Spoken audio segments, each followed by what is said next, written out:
সমাজ কল্যাণ ও সমাজ শিক্ষা দপ্তর ১০ বছর বা এর অধিক বয়সের ৬০% অধিক দিব্যাঙ্গজনদের পারিবারিক বাৎসরিক আয় সর্বাধিক ১ লক্ষ টাকা তাদের ১০০% সামাজিক ভাতা সুরক্ষার আওতায় নিয়ে আসার উদ্যোগ গ্রহণ করা হয়েছে। এর অঙ্গ হিসেবে খেলো ত্রিপুরা প্যারা গেমস হবে।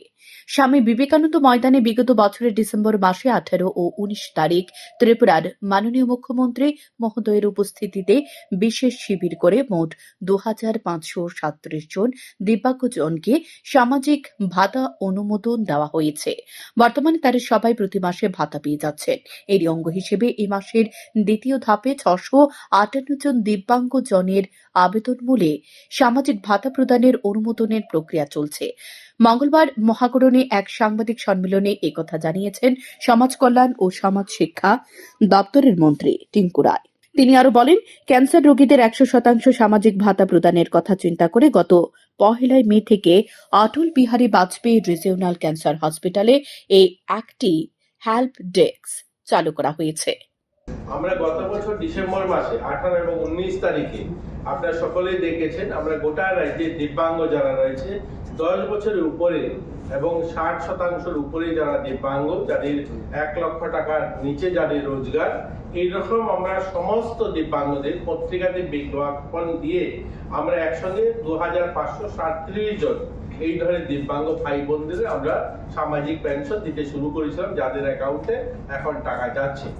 পরবর্তী সময়ে আমরা আবারও খোঁজ খবর নিয়ে গোটা রাজ্য থেকে আমরা পুনরায় আমাদের আইসিডিএস যে প্রকল্প, আমাদের যে সিডিপিওরা আছেন তারা বিভিন্ন জায়গায় বিভিন্ন ভাবে খোঁজ খবর করে আমাদের গোটা রাজ্য থেকে ৬৫৮ জন আরো অ্যাপ্লিকেন্ট তারা জোগাড় করেছেন, যারা 10 বছরের উপরে যাদের বয়স এবং 60% উপরে যাদের কাগজ রয়েছে, 1 লক্ষ টাকার নিচে যাদের রোজগার, এইরকম ৬৫৮ জনকে আজকের থেকে আমরা নতুন আরো দিব্যাঙ্গদের পেনশন দিতে শুরু করলাম, যারা ২০০০ টাকা প্রতি মাসে পাবেন।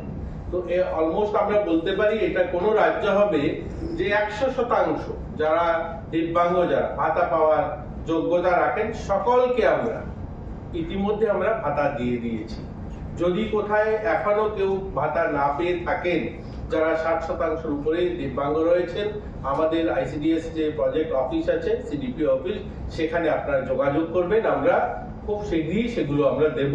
আমাদের জানা মতো আমরা গোটা রাজ্য থেকে খোঁজ করে আমরা এই লাস্ট ৬৫৮ জন বেঁচে ছিল তাদেরকে আমরা এবার দিয়ে দিচ্ছি।